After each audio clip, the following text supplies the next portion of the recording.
Olá a todos, hoje é 7 de julho de 2023, eu sou Richard Ferreira, analista de fundos imobiliários no Banco do Brasil, e hoje eu estou aqui para um bate-papo com o Felipe Sangalli, ele que responde lá pelo RI na Bresco, né, e vai trazer um pouquinho aqui para a gente das últimas atualizações aí do fundo BRCO11, o nosso Bresco Logística. Então, Felipe, seja bem-vindo aí, é um prazer falar contigo de novo. Bom dia a todos. Bom, é um prazer falar com vocês. Espero que a gente possa esclarecer alguns pontos em relação ao segmento logístico, em relação ao Bresco Logística e perspectivas aí para os próximos meses e semestres. Legal. Bom, o fundo teve algumas reviravoltas aí nesses últimos meses, né? Tem bastante assunto aí para a gente tratar. Mas antes de entrar no BRCO, eu queria ouvir de você aí um pouco de como anda o mercado logístico, né? Na visão de vocês aí que estão no dia a dia desse segmento. Porque quando a gente olha para galpões aí nos últimos anos, o mercado cresceu bastante, né? Puxado aí principalmente pelo e-commerce. Mas parece que que o e-commerce já não está mais puxando tanto assim a demanda, né? A gente tem conversado com outros gestores aí de fundos logísticos também, e o que a gente tem ouvido é que eles têm observado uma mudança aí no perfil da demanda, né? Eles estão vendo aí outros segmentos, como indústria, os próprios operadores logísticos, puxando a demanda aí, né? Então, eu queria saber de vocês aí, o que vocês estão observando e o que vocês estão projetando para o segmento de galpões logísticos aí nos próximos meses. Legal, acho que a leitura que você fez é perfeita, tá, Richard? Primeiro ponto, a gente tem que falar do pós-pandemia, que a gente tem um vento muito favorável para o setor logístico, diferentemente de outros segmentos imobiliários, né? A gente ainda tem muita certeza em relação a prédios comerciais, principalmente por conta do home office e a volta para o escritório. A gente tem relação a hotéis, porque você diminui também número de viagens comerciais. Hoje tem muito da conversa através de lives, através de Teams, Zoom, então você diminui a necessidade das pessoas se locomoverem como acontecia antigamente. Shopping center impactado pelo e-commerce, né, muita venda online. Então são segmentos imobiliários que a gente ainda tem muita incerteza sobre como vai ser o futuro, diferentemente do setor logístico, que teve impacto muito positivo do e-commerce durante a pandemia e que no último ano esfriou um pouco, principalmente porque o crescimento foi muito acelerado. Então teve um momento ali de consolidação da malha logística, natural isso, um momento de crescimento e retração, mas a gente já está vendo volta das conversas e um ânimo e impacto positivo que pode vir para o segmento a partir principalmente de 2024. Então hoje a gente tem um setor, tanto a indústria, bens de consumo, a gente tem 3PLs, que são os operadores logísticos que têm demandado mais espaço, mas a gente acha que o e-commerce vai voltar a ser o grande driver aqui de crescimento para o segmento, tá? Principalmente a partir de 2024. Bacana. Vamos falar um pouco agora do fundo, né? Eu acho que o BRCO dispensa apresentações, né? Quem opera com fundo imobiliário certamente já deve ter ouvido falar do Bresco. Está sempre em primeiro lugar aí nos rankings de fundos mais recomendados e inclusive integra aqui a nossa recomendação de carteira sugerida já faz alguns anos, né? Mas só para seguir o protocolo, se você puder falar um pouquinho aí do histórico da gestora e também do histórico do fundo aí, seria legal para a gente introduzir os demais temas. Legal. Só antes de entrar e complementar aqui do segmento, que eu acho que é importante, principalmente para quem quer investir no segmento logístico, a gente está no momento de vacância que está sendo reduzida. Então hoje a vacância do segmento está entre 10,5%, 11,5% em termos de Brasil como um todo, e nas nossas contas isso é um mercado pró-locador, então você tem um maior poder de barganha na locação para os detentores dos imóveis, o que é bom para os cotistas dos fundos imobiliários. Então esse é um ponto importante, mas ao mesmo tempo, o segmento logístico você tem que analisar as micro-regiões, então saber onde os fundos estão investindo, então tipo de propriedade, localização, proximidade com o centro de consumo, então tudo isso é muito importante. Por mais que você tenha uma visão global favorável e em termos nacionais, você tem que olhar as micro-regiões, porque você pode ter regiões onde tem um estoque futuro muito grande vindo, você tem oferta já de mercado e a dinâmica de preço é completamente diferente de outras localizações. Então, isso é super importante na hora de analisar cada um dos fundos, tá? Então, você pode ter dinâmicas completamente diferentes, acho que é bom pontuar esse fator. Em relação à gestora, agora dando um passo para frente, a Bresco foi fundada em 2011, então a gente completa 12 anos agora, em outubro de 2023. A gente é uma gestora imobiliária focada 100% no segmento logístico, então a gente acredita na expertise da equipe para um segmento específico. O segmento imobiliário ele é muito amplo e os produtos são muito diferentes, tá? Então a gente acredita na equipe especializada. E a gente é liderado pelo nosso CEO, Carlos Bittencourt, que tem mais de 30 anos de experiência. A equipe da Bresco, o comitê executivo, os principais diretores, trabalham há mais de 15 anos juntos. Então, a Bresco antes tinha a Bracor, que foi fundada pelo Carlos Bittencourt junto com o Sam Zell, um dos maiores investidores dos Estados Unidos, que infelizmente faleceu nas últimas semanas. E em 2011 foi vendido o portfólio e fundada a Bresco, e o Carlos segurou os principais executivos daquela equipe. Então hoje a gente é equipe focada no segmento logístico que trabalha mais tempo junto no Brasil. Então os números, a gente já fez mais de 70 imóveis do segmento, mais de 5 bilhões em valor de transação de mercado. Então é uma equipe com muita experiência e que trabalha junto há muito tempo. E isso traz um diferencial, principalmente por leitura de ciclo econômico, um pouquinho da dinâmica das regiões, como mencionei anteriormente. A gente sempre busca trazer retornos significativos com baixo risco e alta qualidade. Então, nosso foco é sempre focado em 3 pilares, né? Então, localização. Então, se pegar o nosso fundo, é o fundo mais focado em last mile, que são aquelas propriedades no raio 30 dos grandes centros de consumo. Qualidade dos ativos, se pegar nosso fundo Bresco Logística, das 10 propriedades, 9 tem a melhor especificidade técnica considerada de mercado, e qualidade de crédito dos inquilinos. Então a gente não aluga de forma desesperada, a gente espera o inquilino certo, aquele que vai ter uma boa operação, que vai cuidar do imóvel e que tem uma visão de longo prazo. Então a gente sempre foca no longo prazo, não no curto prazo, pensando em trazer valor para os nossos inquilinos nessa estimativa de prazo, de longo prazo. Tá? Então, basicamente, essa é a nossa cabeça. Tá, entrando um pouquinho agora no portfólio que você já até comentou, como o fundo está posicionado hoje, né, em relação à diversificação, né, e aí não só geográfica, mas também a diversificação de inquilinos, né? No início do ano a gente teve toda aquela crise envolvendo a Americanas, né, e outras varejistas. Então, essa preocupação dos investidores com a concentração em determinados inquilinos, determinados segmentos, isso acabou se tornando meio latente, né? Então, como que o Bresco hoje está posicionado em relação a isso? Ótimo. Hoje, em relação a segmentos, um pouco mais de 40% está no e-commerce / varejo, e um pouco mais de 40% também está em bens de consumo. Então, diferentemente do mercado, que tem um foco grande em 3PL, né, operadores logísticos, isso representa menos na nossa carteira, o que é positivo, porque o operador logístico tende a ter uma menor manutenção e acaba tendo um desgaste maior dos imóveis. Então, o que eu comentei no início, né, de foco na qualidade de crédito e tipo de inquilino, reflete bem na nossa base atual da carteira.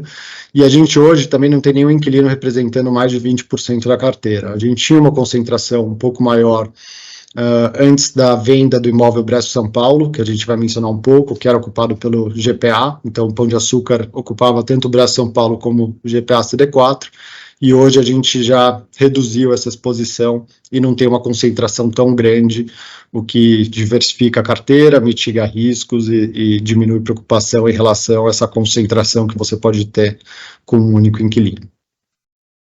Então, já falando um pouco dessa relação que você tem que o fundo tem com a Americanas, com o Pão de Açúcar, né? No início do ano a gente teve, acho que foi no início do ano, né, que o Pão de Açúcar anunciou que estava deixando finalzinho do ano passado. A finalzinho do ano passado. Deixou o imóvel, não cumpriu o aviso prévio, não pagou a multa e levou o caso para a justiça, né? O imóvel ficou um tempo aí desocupado, e nesse último mês agora vocês anunciaram a venda dele, né? Você pode detalhar um pouquinho aí do histórico de todo esse processo? Claro. Então vamos lá. Foi um momento um pouco conturbado, que teve o final que a gente gostaria, com resultados excelentes, excepcionais, eu posso dizer, para os nossos inquilinos, para os nossos investidores. Então, em fevereiro de 2022, o Pão de Açúcar comunicou verbalmente ao fundo que gostaria de devolver o imóvel, mas o imóvel tinha um contrato de locação recém-firmado, a renovação do contrato, então eles tinham um aviso prévio e multa para cumprir. De fevereiro a novembro de 2022, eles não fizeram nenhum tipo de manifestação formal, e em novembro eles anunciaram que iriam devolver o imóvel. Acontece que tinha o aviso prévio e a multa, e quando a gente foi fazer a cobrança disso e resgatar a carta-fiança, eles entraram na justiça para frear o processo. Finalmente agora, no último mês, a gente chegou a um acordo com eles. Então, primeiramente, o argumento deles é que de fevereiro a novembro eles já não estavam ocupando imóvel, e isso foi parte do aviso prévio, apesar da não formalização, eles tiveram a verbalização, e que eles estavam dispostos a renovar o CD4, pagando uma multa para o Brás São Paulo e resolver toda a situação de uma vez por todas. E lembrando que a gente tem um imóvel ainda alocado com eles, o relacionamento, assim como com todos os inquilinos, a gente sempre quer que seja o melhor possível, e a gente queria deixar realmente as adversidades e problemas para o passado. Então foi acordado uma multa de 12 milhões de reais, que já impacta os rendimentos para os nossos investidores a partir desse segundo semestre de 2023, mais 2 milhões de reais para fazer a manutenção do imóvel, dado o tempo de ocupação que eles tiveram, e a renovação do Bresco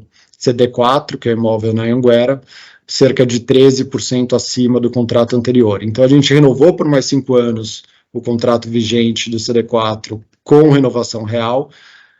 A gente teve a entrada de uma multa que deve entrar agora nesse mês, porque o dinheiro está em juízo, significativo para o fundo, e a gente deixa de ter despesas com advogados e mantém uma relação boa, como sempre foi com o Pão de Açúcar, daqui para frente. Então resolve toda essa situação, e com isso a gente tem um impacto muito significativo na distribuição de rendimentos para os nossos cotistas. Então, durante esse processo, a gente teve a venda do Brás São Paulo, que acho que já vale mencionar, que é super importante. Então, quando eles deixaram o imóvel, a gente estava num processo de locação, comercialização desse imóvel.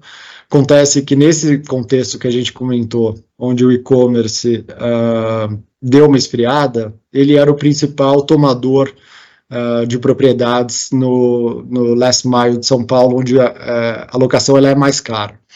É o imóvel então, como que fica está dentro da cidade de São Paulo. Literalmente dentro, era imóvel, para quem não sabe, na Marginal Tietê com a Anhanguera. Então, na esquina de duas das principais vias aqui de São Paulo e de saída de São Paulo. E a gente não estava conseguindo a comercialização no preço de locação que a gente gostaria e que é devida para remunerar esse imóvel, dado o custo que ele tem por estar dentro de São Paulo. E durante esse processo, a gente conseguiu um comprador para fazer o que provavelmente é a melhor venda da história do segmento logístico, tá, brasileiro. A gente vendeu imóvel a mais de R$6 mil o metro quadrado, então, num galpão que não é frigorificado, então, provavelmente a melhor venda da história do Brasil. Isso representa um cap a mercado de 7,2%, super forte, uma margem bruta que a gente teve de 44%, e com essa venda, a gente já tinha estimado que a gente ia subir nossa distribuição de dividendos em 26%, então de 0,62 para 0,78 centavos por cota. E só um parênteses, que a gente tem um recebimento em 4 anos, o comprador, a gente tem alienação fiduciária do imóvel, então tem uma garantia se tiver qualquer problema no recebimento, que é o próprio imóvel, tá? Então isso traz um conforto muito grande, e esse valor é corrigido por CDI, então esse R$6 mil metro quadrado, ele deve virar até o final R$7.200 metro quadrado nas projeções atuais de CDI, é muito forte. E essa é uma distribuição que já era de 26%, vai para 40%, a gente já fez agora em junho a primeira distribuição de 0,87 centavos por cota, porque a gente recebeu essa indenização do GPA CD4. E vale mencionar que a gente soltou o guidance, né, para o mercado, e esse guidance nos refere somente a esse semestre. A gente tem estimativa que a gente consegue manter esse patamar de 0,87, mesmo após o término da multa, do recebimento da multa do Bresco CD4, porque a gente tem as novas renovações de contrato, a gente tem inflação, e aí a própria operação consegue fazer a manutenção desse patamar de distribuição, que é um impacto muito forte para os cotistas. Agora, a venda, o que está sendo distribuído é o ganho de capital, né? O principal ali, vocês estão no caixa, vocês pretendem, estão olhando outras oportunidades aí de... Isso vale mencionar, quando você faz a distribuição de dividendos, ela é um lucro. Então, sim, a gente está fazendo a distribuição do que foi lucro dessa operação, que teve um resultado excepcional. Agora, parte da parcela que a gente recebe vai diretamente para o caixa, não impacta o nosso lucro. Isso vai compor caixa, que a gente vai poder usar ao longo dos próximos semestres para aquisição de novos ativos. Então, como é uma venda a prazo, e a gente vai receber em 4 anos, a gente termina provavelmente esse semestre em cerca de 70 milhões de caixa. Então, ainda não é o suficiente para fazer as compras, porque a gente foca em propriedades maiores, né? Então, não é o ticket médio aqui que a gente esperaria para uma aquisição, mas isso ao longo dos próximos semestres a gente junta caixa e consegue fazer novos investimentos, e provavelmente os investimentos vão ser um cap maior do que a venda do Bresco São Paulo. Então, a gente vai gerar valor novamente para os nossos cotistas. Certo. Pensando em termos de expansão, né, do portfólio, né, o fundo hoje está operando aí bem próximo ali do valor patrimonial, e a gente está vendo aí os fundos de tijolo voltando aí para as captações, né, a janela de captações está se reabrindo aí aos poucos, e com esse cenário, né, que parece que está se desenhando aí mais favorável para os fundos imobiliários, vocês têm intenção de fazer follow-on, fazer novas emissões de cotas para investir em novos ativos? A gente tem, mas acho que alguns dados são importantes, né? A gente mencionou que aumentou agora em 40% a distribuição de rendimentos. Desde o início do Bresco Logística, isso foi cerca de 55%. Quem não sabe, o nosso IPO foi no final de 2019. Isso representa um aumento ao ano de cerca de entre 15% e 16% do aumento da distribuição de rendimentos do nosso fundo ao ano desde o nosso IPO. É muito forte, um crescimento real ano a ano acima da inflação. Prova disso é se a gente pegar as últimas comercializações do fundo, né? Então a gente mencionou o GPA CD4, a gente fez alocação para a Val Group lá em Resende acima do que a Americanas pagava, 4%. A gente teve a renovação da Americanas em Contagem, que foi cerca de 17% acima do que eles pagavam. Então a gente constantemente tem conseguido fazer renovações acima do valor que vinha sendo praticado e acima até da marcação à inflação. Então, primeiro, a gente está tendo um impacto muito forte na distribuição de rendimentos. E isso deveria se refletir, na nossa opinião, numa precificação muito melhor para o fundo do que hoje está a mercado. A gente ainda está abaixo do patrimonial, cerca de 2,5%, e se a gente pegar a média histórica da precificação do segmento logístico, ela fica em 2,4% acima da NTNB 2035. Hoje a NTNB 2035 está em 5,3%, mais ou menos, então isso daria um yield de 7,8%. O nosso fundo, que sempre foi a melhor precificação do mercado, ou seja, o yield mais baixo, porque é o portfólio de maior qualidade, que traz o menor risco, a gente sempre teve a melhor precificação. E hoje o nosso fundo está precificado a 8,9. Se a gente colocar a média do segmento, deveria estar em 7,8. Isso significa que a nossa cota deveria estar a R$ 133, R$ 134 a cota para estar na média do segmento, nem sendo o melhor precificado. E a gente está a 117. Então, a primeira coisa agora é focar em demonstrar esses números para o mercado. O mercado ainda não digeriu um aumento tão forte da nossa distribuição de rendimentos e que isso vai ser de uma maneira constante. E a partir do momento que a gente tiver essa valorização, a gente já é hoje top 5 fundos com maior valorização em 2023, mas ainda tem um chão para andar, na nossa opinião. A gente tem tudo para terminar o ano como fundo mais valorizado, dado todo o trabalho que a gente fez nesses últimos meses, e a partir disso a gente estaria acima do patrimonial, que é onde a gente consegue voltar a fazer emissões. E aí, obviamente, a gente depende de um cenário macroeconômico favorável, né? A gente tem que ter uma redução dos juros, a gente tem que ter um mercado que está mais propenso a risco do que ficar somente no CDI hoje, que é muito confortável dado o nível de juros, e com uma maior liquidez. Mas a gente tem muita coisa muito legal que gera muito valor para o fundo, que traz muita qualidade, e a gente está super animado para que abra essa janela para poder apresentar para os investidores. O BB participou do nosso IPO, né, um dos coordenadores. A gente tem uma base muito forte e a gente acredita que pode trazer ainda mais valor, mais qualidade ao longo do segundo semestre. Então, só para dar alguns números, desde o nosso IPO, a rentabilidade do fundo, pensando em valorização da cota mais distribuição de rendimentos, é de 48,9%. O segmento logístico, pegando os fundos com mais de 1 bi de valor de mercado, os mais representativos no período, foi 19,6%, ou seja, a gente foi mais do que o dobro. O IFIX, nesse período, 8,2%, a gente fez mais de 5 vezes o IFIX. E o CDI, no período, 28,8%, a gente quase dobrou o CDI. Então, assim, um resultado muito forte, que a gente acha que pode ser ainda melhor ao longo do segundo semestre, e com novas captações, investimentos, a gente pode gerar muito valor daqui para frente também. Excelente, Felipe, excelente.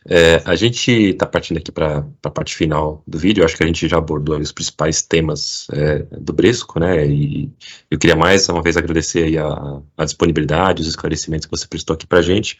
Eu vou deixar aberta aí a oportunidade para você falar um pouco das perspectivas para o fundo, né? E algum outro comentário, outra consideração que a gente deixou de tratar aqui na nossa conversa. Então, fica à vontade aí para as considerações finais. Legal. Acho que um ponto importante que tem gerado uma preocupação, e eu acho super válido do mercado, é que com a venda do Bresco São Paulo, era provavelmente o nosso imóvel mais importante do fundo, pela localização, né, quase replicável, mas eu gosto de mencionar o quase, porque a gente replicou e provavelmente não follow-on, é o que a gente gostaria de trazer para o fundo, e aí antecipando para vocês em primeira mão, que é o Bresco Osasco. É um imóvel que está a 2, 3 quilômetros do Bresco São Paulo, então é a mesma localização, ele está na bifurcação da Marginal Tietê com a Marginal Pinheiros, no começo da Castelo, ou seja, praticamente a mesma localização do Bresco São Paulo, só que é um imóvel novo, que a gente entregou há cerca de 2 anos, estamos em processo de locação, então imóvel com certificação LEED Gold,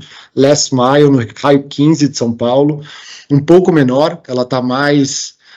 já foi preparada para a operação Last Mile, que tem módulos um pouco menores, uma operação diferente do que era o Bresco São Paulo, que eram 53 mil metros quadrados de ABL no monousuário, que a gente não vê esse tipo de inquilino hoje para esse tipo de operação, e lá a gente tem mais modulações, tem uma operação mais focada já para o Last Mile, numa operação de 30 mil metros quadrados.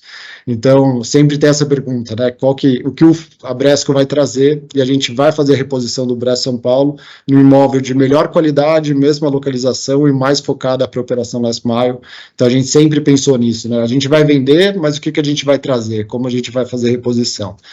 Então, esse é um dos exemplos do que a gente vai trazer para o fundo daqui para frente. E aí a gente tem outras propriedades muito legais, com yields super, que agregam muito valor, e que vão diversificar ainda mais nossa carteira. Então, agora é ter um pouquinho de paciência, esperar esse momento de queda de juros, porque o fundo está super redondo, não tem nenhuma renovação, nenhum vencimento de contrato em 2023, próximo vencimento só tem um contrato em 2024, que é uma operação que está indo super bem, e a gente vai buscar, inclusive, renovação acima da inflação, então o fundo está super redondo, é esperar um momento agora favorável macroeconômico para trazer mais valor para os investidores.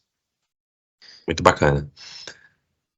De fato, né, o Bresco hoje é um dos melhores portfólios aí dentro do segmento de fundos de logística, né, e até por isso justifica aí o sucesso que o fundo faz aí junto aos analistas, né.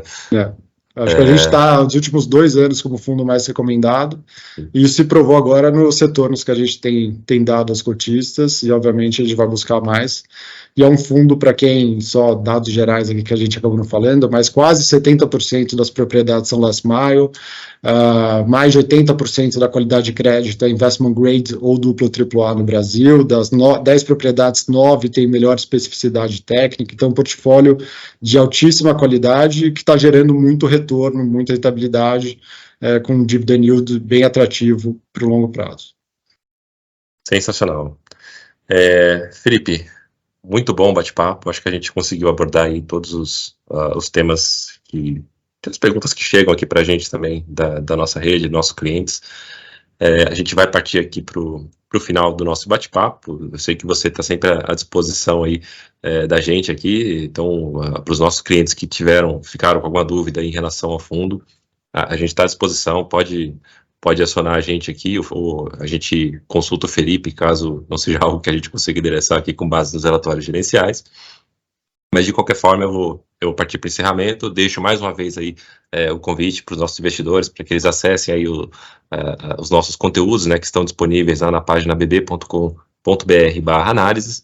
Ali tem lá o nosso relatório mensal da carteira de fundos imobiliários e tem, inclusive, lá uma página dedicada ao fundo BRCO11 com a nossa avaliação e com os links lá para os relatórios gerenciais e outros informes do fundo, tá? Para quem quiser se aprofundar na tese, obviamente. Bom, a gente vai encerrando aqui o vídeo. Felipe, um abraço aí, obrigado. Obrigado, viu, Richard? Quero agradecer a todos, desculpa. E só quem tiver dúvidas, a gente sempre está à disposição, como o Richard mencionou, seja pode vir através do próprio Banco do Brasil as perguntas, mas a gente tem o nosso site, o brescologistica.com.br, onde vocês podem mandar e-mails, a gente responde diretamente, e a gente está sempre à disposição para esclarecer qualquer tipo de dúvida. E qualquer novidade, a gente te aciona aí de novo para esclarecer. Ótimo. Valeu. Felipe, um abraço aí, obrigado. Um abraço a todos e até a próxima. Obrigado, tchau, tchau.